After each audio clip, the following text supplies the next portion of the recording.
자, 여러분 안녕하세요. 오늘은 화학결합과 분자의 세계에서 첫 시간이네요. 3단원 첫 시간으로 이온결합에 대해서 조금 구체적으로 배워보려고 합니다.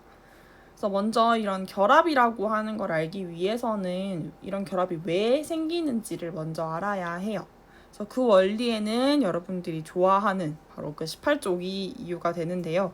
18쪽 원소들의 가장 큰 특징은 굉장히 안정적이다라고 하는 이유가 있었어요.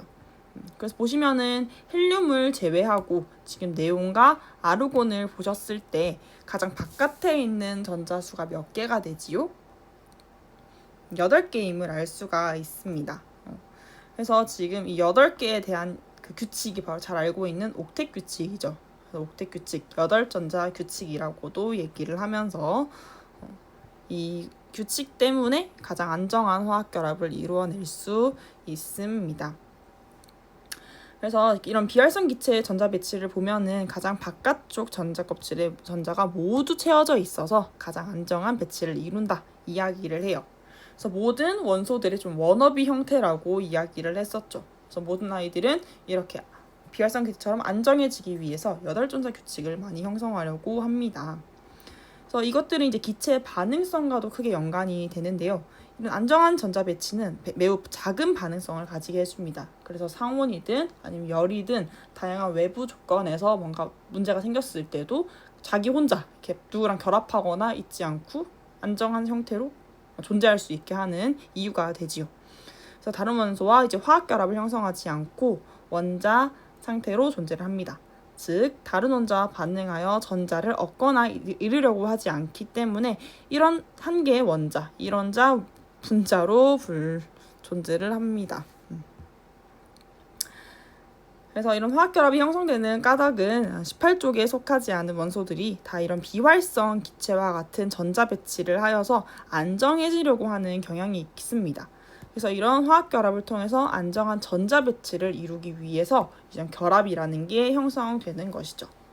그래서 화학결합에는 크게 이온결합, 공유결합, 금속결합 같은 것들이 있는데요. 이번 시간에는 이온결합에 대한 걸 좀 많이 구체적으로 배우고 공유결합은 살짝 얹어서 배워볼게요.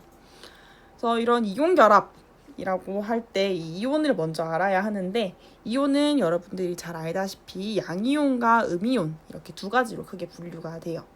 양이온은 이제 원자가 전자를 잃어서 플러스 전하를 띠는 친구들을 바로 양이온이라고 하고요. 주로 금속 원소들이 가장 바깥 전자 껍질에 전자를 잃어서 양이온을 많이 형성을 합니다. 대표적으로 우리 주기율표 보시면은 어디가 보통 금속이라고 얘기했었죠? 맞아요. 이 왼쪽에 해당하는 친구들이 보통 양이온이 된다 했었어요. 왜냐하면 원자과 전자수가 하나, 둘, 세 개 이 정도로 작기 때문에 잃는 것이 훨씬 더 유리하다라고 얘기를 했죠. 그래서 지금 보시면 마그네슘 이온을 바탕으로 이제 예시를 한번 볼 건데 마그네슘 원자는 가장 바깥에 전자가 몇 개죠? 2개가 있는 것을 볼 수가 있어요. 그래서 보통 그냥 마그네슘 이렇게 보는데 얘가 아까 비활성 기체처럼 가장 바깥에 전자가 8개가 되기 위해서는 전자 2개를 잃어버리는 것이 훨씬 유리하겠죠. 물론 붙일 수도 있어요. 6개를 붙여서 뭔가 하는 경우도 있을 수 있지만 6개를 붙여서 에너지를 맞추는 것보다 2개를 잃는 것이 훨씬 더 유리하잖아요. 그래서 2개를 잃는 방향으로 가는 겁니다. 그래서 2개를 잃었을 때 이런 마그네슘 이온 형태가 이루어지는데 이 전하를 매길 때 하는 방법을 쌤이 예전에 알려준 적이 있어요. 그래서 지금 이 마그네슘이라고 하는 거에 양성자는 몇 개죠? 원자 번호 12번이니까 12개가 될 거예요. 그 다음 전자는 지금 이제 몇 개가 됐어요? 12개였는데 2개를 잃어버렸으니까 10개가 되겠죠. 그래서 전체적인 전하는 플러스 2를 띠는 걸 알 수가 있어요. 그래서 실제로 이 마그네슘 이온 상태를 표시할 때도 플러스 2라고 쓰는 게 아니라 2값 플러스로 오히려 바꿔서 써달라고 했었죠. 이런 식으로 표기가 된다는 점도 같이 꼭 기억을 해주십시오. 두 번째로 이제 음이온인데요. 음이온은 이제 원자가 전자를 얻어서 마이너스 전하를 띠는 것이 바로 음이온이에요. 주로 비금속 원소들이 가장 바깥 전자 껍질의 전자를 얻어서 이렇게 음이온을 형성을 하게 됩니다. 그래서 여기서 보시면은 좀 오타가 있기 때문에 오타는 좀 수정을 해 주시면 될 것 같고요. 그래서 주기율표상에서 지금 비금속은 보통 어디에 많이 있다 했었죠? 맞아요. 오른쪽 부분에 많이 존재하고 있습니다. 즉 원자과 전자수가 좀 큰 친구들 17쪽, 16쪽, 18쪽 이쪽이겠죠. 그래서 보면 얘도 대표적으로 이제 산소를 가지고 왔어요. 산소를 보면은 지금 원자과 전자수 가장 바깥에 있는 전자가 6개임을 알 수 있는데요. 얘도 옥텟 규칙을 만족하기 위해서는 2개의 전자를 좀 추가로 얻어줘야겠지요. 그래서 2개 얻어서 이렇게 산화이온이라고 하는 음이온을 형성을 합니다. 얘도 마찬가지로 전하를 띠는 그런 방법을 한번 보자면 산소 원자는 단순히 그냥 O 형태로 되어 있고 양성자가 몇 개죠? 양성자가 8개고 자 그럼 전자수는 몇 개죠? 전자수는 8개에다가 지금 2개가 추가됐기 때문에 총 10개가 있을 거예요. 그래서 2개를 전체적으로 더하면 마이너스 2라고 하는 전하가 완성이 되죠. 그래서 O, 2가 마이너스로 산화이온은 표시가 되는 겁니다. 그래서 이렇게 양이온과 음이온까지 우리가 한번 구분을 해봤고요. 그래서 이런 이제 이온 결합이라는 것은 무엇이냐면 바로 이 양이온과 음이온이 결합한 형태를 이온 결합이라고 이야기를 해요. 그래서 이런 양이온과 음이온 사이에 정전기적인 인력에 의해서 형성되는 화학 결합을 바로 이온 결합이라고 얘기합니다. 주로 양이온이 되기 쉬운 금속 원소와 음이온이 되기 쉬운 비금속 원소의 원자들 사이에서 형성이 됩니다. 그래서 밑에는 한번 똑같은 설명인데 그냥 한번 써주시면 될 것 같아요. 그래서 이온 결합은 금속 원소와 비금속 원소의 원자들이 서로 전자를 주고받아서 안정한 전자 배치를 이루면서 결합을 형성합니다. 그러니까 나의 전자를 완전히 남한테 주는 형태로 간다는 거예요. 뭐 공유하거나 그런 것이 아니라 아예 줘버린다, 아니면 아예 잃어버린다, 이런 관점임을 보시면 돼요. 뒷장으로 넘기시면 대표적인 이온 결합 물질이 하나 있을 거예요. 바로 염화 나트륨입니다. 소금에 대한 소금인데 보면은 나트륨 원자와 염소 원자가 각각 왼쪽 오른쪽에 배치가 되어 있어요. 그래서 쌤이 한번 이게 어떻게 결합으로 이루어지는지 가는지 과정을 한번 보여줄게요. 그래서 나트륨 원자의 경우에는 가장 바깥의 전자가 지금 하나가 있죠. 그럼 얘가 일단 비활성 기체처럼 만들어진 다음 결합이 되는 거기 때문에 1차적으로는 얘가 전자를 어떻게 해야 될까요? 그렇죠. 하나를 잃어서 나트륨 이온 상태로 뭔가 돼야 될 거예요. 그 다음 염소 원자의 경우를 보시면은 지금 전자가 하나 모질한 상황이죠. 비활성 기체처럼 되기 위해서 하나 모질한 상황이기 때문에 이 나트륨 원자가 버린 전자를 얘가 아마도 가져옵니다. 아예 전자를 주어버리죠.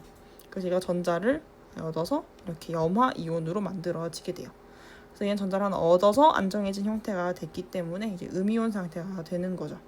그래서 나트륨 이온과 그다음에 염화 이온이 결합을 해서 정전기적 인력으로 결합을 해서 이렇게 염화 나트륨이라고 하는 이런 물질을 만들어내게 됩니다.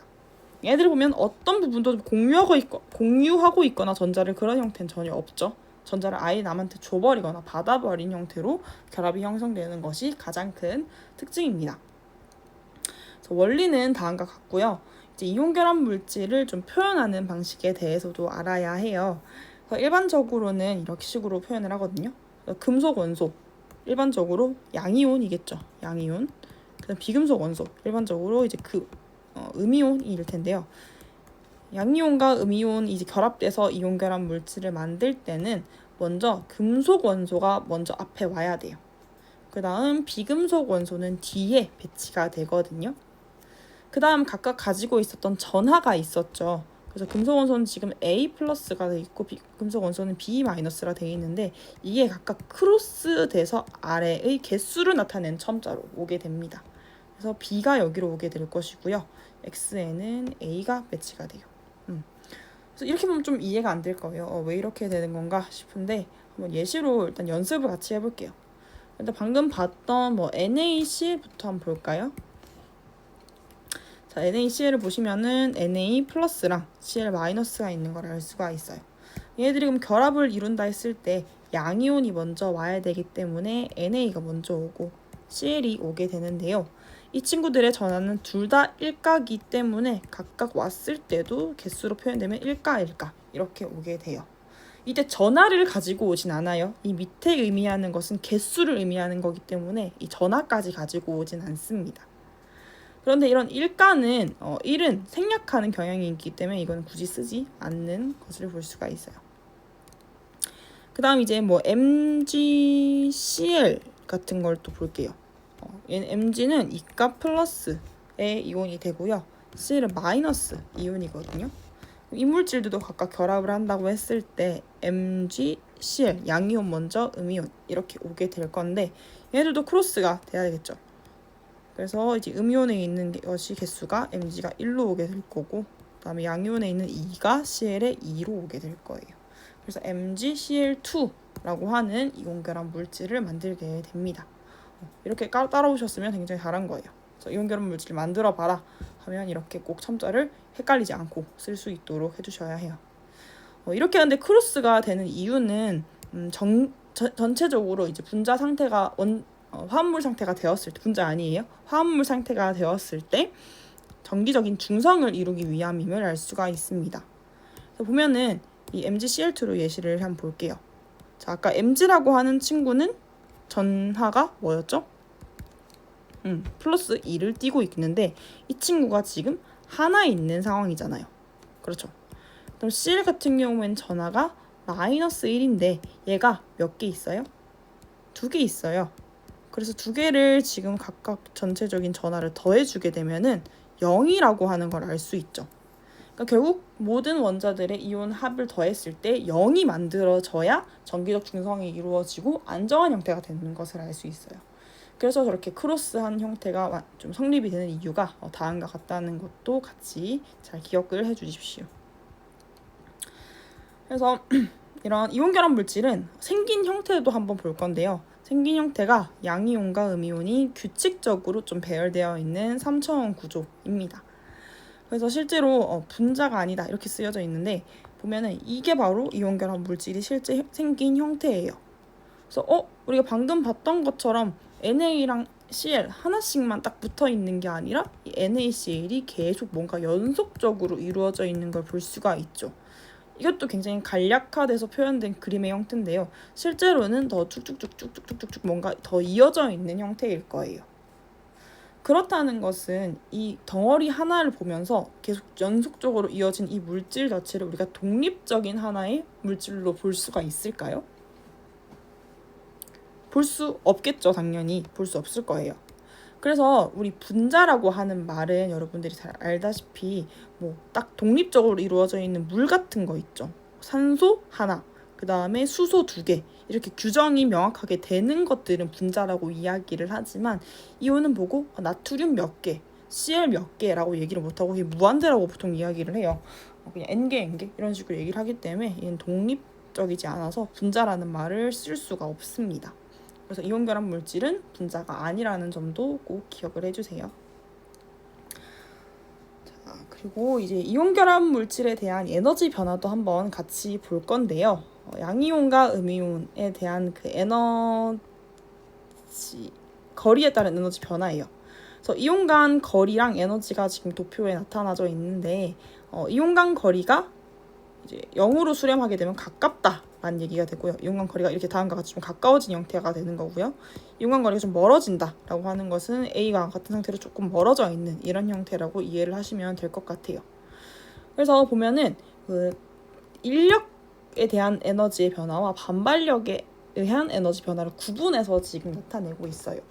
그래서 인력이라고 하는 건 서로 끌어당기는 힘이기 때문에 이온 간의 거리가 가까워지면 가까워질수록 더 많이 안정적이어지겠죠. 그래서 에너지적으로 조금 더 낮아지고 있는 형태를 볼 수 있고요. 이 에너지라고 하는 거는 낮을수록 안정한 거는 다들 잘 아실 거예요. 높아질수록 좀 불안정하다라고 얘기하고요. 근데 반발력에 의한 에너지를 보시면은 이온 간 거리가 반발력만 생각했을 때 가까워지면 가까워질수록 오히려 반발력이 어떻게 될까요? 또 높아지기도 하겠죠. 반발력만 생각한다면 인력은 가까울수록 좋고 반발력은 가까울수록 오히려 세지는 걸 볼 수 있는데 자연계에선 사실 이 두 개를 독립적으로 보진 않아요. 그걸 실제 이 반발력과 인력이 합쳐져 있는, 그래서 좀 적절한 지점을 찾은 그런 것들이 훨씬 더 주요하게 보이게 될 건데, 이 B에 대한 도표가 바로 그 반발력과 인력을 모두 고려한 이런 에너지 도표임을 알 수가 있습니다. 그래서 이 도표를 보시면은 가장 낮은 에너지 구간이 있을 거예요. 그래서 보시면은 이 초록 색깔 라인에서 가장 낮은 에너지가 바로 여기가 되겠죠. 제가 지금 찍고 있는 여기인데 여기가 가장 낮을 거예요. 즉 여기가 가장 낮다는 것은 가장 안정한 거리이고, 얘네들이 뭔가 결합을 하기에 가장 안정한 거리를 가지고 있다는 부분이 되겠죠. 그래서 이 구간, 즉 이 거리에서 바로 화학 결합이 생성이 된다는 의미가 됩니다. 이때 이온 결합이 형성이 될 거예요. 이거 도표도 꼭 잘 이해를 해 주십시오. 다음 문제도 계속 나오기 때문에 개념 완성도 풀어봐 주시고요. 그래서 양이온과 음이온 사이 거리가 가까워질수록 두 이온 사이 작용한 인력은 증가하지만 두 이온이 계속 접근하여 거리가 가까워지면 반발력이 오히려 더 커지게 됩니다. 그래서 양이온과 음이온은 인력과 반발력이 균형을 이루어 에너지가 가장 낮은 R0에서 이온 결합을 형성을 하게 될 거예요. 아까 말했던 여구간이 바로 이 R0가 되는 겁니다. 그래서 기억을 해주시면 될 것 같아요. 마지막으로 이제 공유결합만 살짝 찍먹하고 수업을 좀 마무리해 볼게요. 공유결합이라고 하는 것은 이런 비금속 원소들의 원자들이 전자쌍을 서로 공유하여 형성되는 화학결합을 바로 공유결합이라고 해요. 공유결합은 비금속 원소들이 비금속과 비금속의 결합이거든요. 비금속 원소들의 원자들이 각각 전자를 내놓아서 전자쌍을 이루고 그 전자쌍을 공유해서 안정한 배치를 이루려고 결합을 만드는 거예요. 대표적으로 이제 물 분자 같은 애가 대표 물질인데 산소원자와 수소원자가 있을 거예요. 얘들을 지금 보시면 다 비활성 기체의 배치를 전혀 따르고 있지 않죠. 그래서 아까 이온 결합 같은 경우에는 아예 이 친구의 전자를 얘한테 준다든지 아예 완전히 져버린다든지 이런 형식을 취했지만 공유 결합 물질은 그렇지 않고 두 개를 전자를 공유하는 방식을 택합니다. 이렇게 각각의 전자를 하나씩 공유하게 됨으로써 오히려 얘네들은 비활성 기체와 같은 그런 배치를 이루게 되죠. 그래서 공유 결합과 이온 결합 물질의 좀 가장 큰 특징이 바로 이것입니다. 전자를 완전히 주느냐 아니면 공유하느냐의 차이고, 또 두 번째로 가장 큰 특징이 이온 결합의 경우에는 금속과 비금속의 결합으로 보통 이루어지지만 공유 결합은 비금속과 비금속끼리의 결합이다, 일반적으로. 그래서 이제 원소만 보더라도 이게 공유 결합일지 이온 결합일지 이런 것 좀 구분이 좀 잘 되는 편이죠.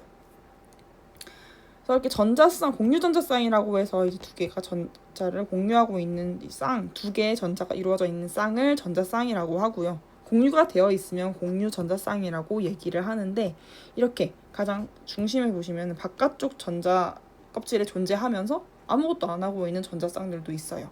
이렇게 두 개의 묶음으로 분류를 하는데 이 친구들은 바로 비공유 전자쌍이라고 이야기를 합니다. 비공유 전자쌍. 이렇게 이야기를 할 거예요. 그래서 이런 공유 전자쌍과 비공유 전자쌍도 한번 구분해서 밑에 써주시면 돼요. 그래서 공유 전자쌍은 두 원자에 서로 공유되어 있는 전자쌍을 의미하고요. 비공유 전자쌍은 공유 결합에 참여하지 않고 한 원자에만 속해 있는 전자쌍을 이야기합니다. 그래서 이런 물 분자는 공유 전자쌍 몇 쌍일까요? 두 쌍이 될 거고, 비공유 전자쌍은 총 두 쌍이 되겠죠. 이렇게 좀 분류를 하실 수 있어야 할 거예요. 그리고 이것만 조금 추가적으로 적고 마무리하려고 하는데요. 물질을 좀 분류하는 걸 여러분들이 좀 헷갈려 할 것 같더라고요. 문제를 좀 풀어보니. 그래서 이제 물질을 분류할 때는 크게 두 가지로 좀 분류가 될 거예요. 순물질과 이렇게 혼합물로 분류가 되는데, 순물질은 이제 한 종류로만 이루어져 있는 물질을 바로 순물질이라고 하고요. 혼합물은 이제 두 종류 이상으로 이루어진 것을 바로 혼합물이라 해요. 대표적으로 혼합물은 소금물 같은 게 있겠죠. 소금이랑 물이 합쳐져 있는 그런 형태가 될 거고, 이제 순물질에서는 호돈소랑 화합물로 또 한번 분류가 됩니다. 호돈소는 한 개의 원소로만 이루어져 있는 이런 거를 호돈소라고 하고요. 화합물은 두 개 이상의 원소로 이루어진 물질을 이야기해요. 그래서 이제 혼원소의 대표적인 예시로 O2, H2, F2, Na 뭐 이런 게 있겠죠. 그래서 여러분들이 보고 O2는 한 개 원소가 아니지 않나요? 뭐 이렇게 또 착각한 친구들이 있을 것 같은데, 원소라는 말은 물질의 종류를 의미하는 거예요. 그러니까 산소라고 하는 한 종류로만 이루어져 있으면 다 원소라고 얘기를 할 수 있다고 했었죠. 화합물을 보시면은 이제 2개 이상의 원소로 이루어진 물질을 얘기하는데, H2O, 뭐 NaCl, 뭐 HCl 이런 친구들이 다 화합물입니다. 그래서 이들은 어쨌든 전체적으로 봤을 때 다 한 종류의 물질로 규정이 되기 때문에 얘는 순물질 안에 구성이 돼 있다고 이야기하고요. 혼합물의 경우에는 아까 2종류 이상이라 했었죠. 그러니까 즉 NaCl과 물 H2O가 2개가 있는 거기 때문에 혼합물이다 라고 얘기하는 거예요. 혼합물에는 크게 균일 혼합물, 불균일 혼합물 같은 게 있는데, 소금이랑 물 같은 것들은 나중에 다 섞였을 때 수용액 상태로 바뀌기 때문에 균일하게 섞여서 균일 혼합물이라고 얘기할 수 있지만, 불균일 혼합물은 우유 같은 것들이 좀 불균일 혼합물이라고 해요. 그런 액성이나 상태가 균일하게 섞이지 않는 형태들, 콜로이드 상태라고 얘기를 하거든요. 그래서 아마 모르시면 앞에 승범쌤이나 주연쌤이 잘 설명을 해주실 거예요. 그래서 불균일 혼합물에 대해서도 얘기를 했습니다. 실제적으로 좀 다루는 거는 이 순물질과 그냥 혼합물 1라인 정도까지만 아시면, 보통 화합물, 혼합물을 많이 헷갈려 하거든요. 그래서 그것만 잘 분류하시면 문제 푸시는 데는 이상이 없을 거예요. 그래서 문제풀이를 보시면 이렇게 153페이지에 4번, 154페이지에 2번, 155페이지에 7, 8, 9, 14, 15, 16인데 이거 잠깐 멈춰서 보여주시고 남은 시간은 이 문제를 푸시면 될 것 같아요. 여기 있는 9번 문항이 아까 봤던 반발력, 인력에 대한 에너지 도표 문제이기 때문에 이거 한번 꼭 풀어보셨으면 좋겠고요.